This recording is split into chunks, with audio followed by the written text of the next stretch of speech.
If your frequency is off-key, the universe passes you by. Thoth knew this and carved 13 precise corrections into emerald so they could never erode. He called them lessons, but they behave more like tuning forks. Strike one and everything inside you starts to vibrate differently, forcing outer reality to echo the new note. The tablets open with a single premise. Every atom of existence is vibration compressed into form. Nothing truly rests, everything ripples. When you treat problems as solid, you grapple with shadows. Shift the underlying pulse and the shape it casts must also shift. This is the foundation hidden beneath every line of the text. The first lesson holds that all matter is only slowed down energy. Chairs, bones, memories, each is a temporary swirl in an ocean of motion. You change experience by accelerating or softening that swirl from within, not by wrestling its surface. From there Thoth moves to consciousness. The second lesson reveals that awareness functions like a dial on a radio. Turn it one way and you lock onto scarcity, turn it another and abundance answers. The world you meet each morning is the station your mind tuned to the night before. Emotion is his third teaching. Feeling is not decoration.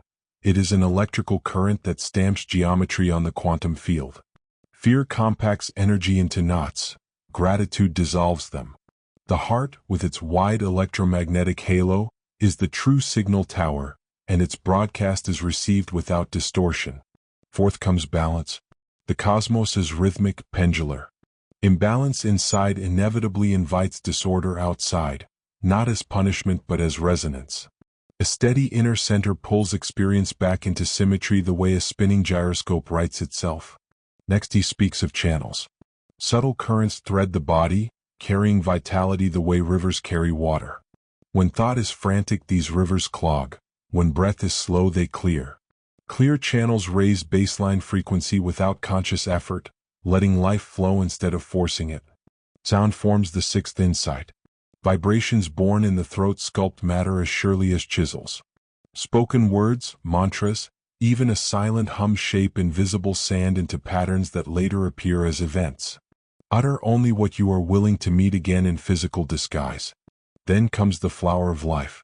Thoth shows that every spiral of DNA, every curve of a galaxy, repeats this geometric code. Meditate on its symmetry and your own scattered vibrations arrange themselves along the same proportions, syncing personal rhythm to cosmic rhythm. The eighth lesson is the inner fire. Deep beneath emotion burns a neutral flame that transmutes what the mind labels heavy. Feed it with presence and old fear turns to fuel. Deny it and that same fuel becomes smoke that clouds perception. Polarity appears next. Light and shadow are ends of one rod. Reject one end and you flip endlessly between them. Hold both, see both, and the rod melts into pure charge you can steer at will. Time is his 10th revelation. Past and future are not linear points but concentric rings of frequency.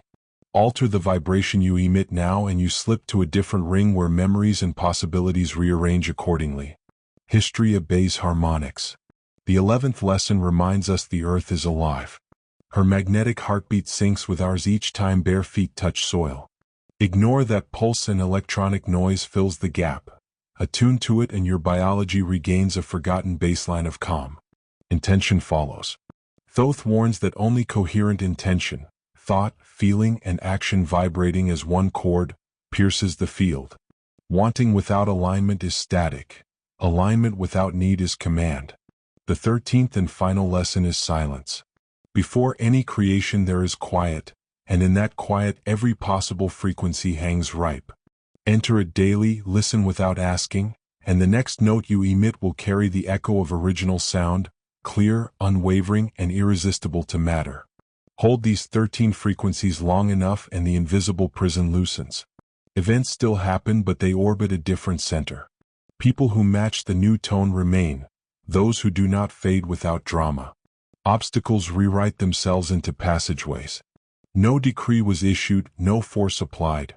Reality simply followed the song it heard. Remember, the universe is deaf to slogans yet hypersensitive to vibration. Let the lessons settle until they hum beneath speech, until silence itself feels musical. The tablets were never instructions for the masses. They are instruments for the few willing to tune, retune, and keep playing until inner resonance becomes the only law they need. Sustaining the new frequency is where theory turns into reality. Thoth warned that the tablets were not charms to be recited but mirrors to be used. Each lesson becomes effective only when welded to a habit of attention. Nothing elaborate, simply consistent focus applied at the ordinary points where vibration is usually lost. When the mind wakes before daylight, it is blank paper. Those first thoughts paint the background tone for the entire day. Instead of scanning for tasks or headlines, locate the inner fire. Lesson 8. Feel its steady warmth under the ribs for a few breaths. This prevents outside signals from imprinting their rhythm before yours is set. Conversation is the next testing ground. Words you speak vibrate longer inside your field than inside the ear that hears them. Before responding, pass the impulse through Lesson 6. Does this sound organize or distort? A sentence held back is not repression, it is sound quality control. Eating, walking, scrolling, 1,000 micro-decisions seem mundane, yet each selects a channel. Lesson 5. Choose one daily action and perform it at half speed for 7 breaths. Slowness is not laziness. It is the simplest way to reveal whether the body's currents are flowing or clogging. Emotions surge without appointment. When an old anger flares, apply Lesson 3 immediately by naming the charge. This is a low, contracting wave. The moment anger is identified as vibration rather than narrative, the heart's electromagnetic field begins to modulate it back toward balance. Evenings belong to Lesson 13. 10 minutes of unbroken silence before sleep is not optional hygiene. It is the nightly reset that stops stray vibrations from yesterday contaminating tomorrow.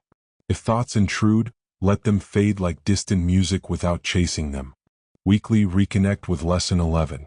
Find living ground, sand, grass, unpaved earth, and let the soles receive the Schumann resonance. 5 minutes barefoot equals hours of synthetic grounding devices. The planet's baseline is the surest metronome for a nervous system jammed by screens. Every lunar cycle, review polarity, Lesson 9, by listing one quality you habitually label negative. Instead of suppressing it, trace how its opposite hides inside it. This rewires the reflex that splits life into desirable and undesirable halves, dissolving the inner tug-of-war that drains frequency. No exotic ritual is required.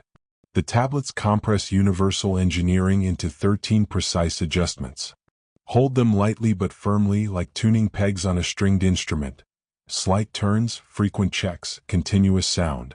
If a day unravels, do not judge, retune. If momentum builds, do not cling, keep retuning. In time, the boundary between practice and living disappears. The lessons integrate as posture, breath, tone, gaze. Reality begins to answer before questions are asked. That is the sign frequency has become identity, and the stone words have fulfilled their purpose.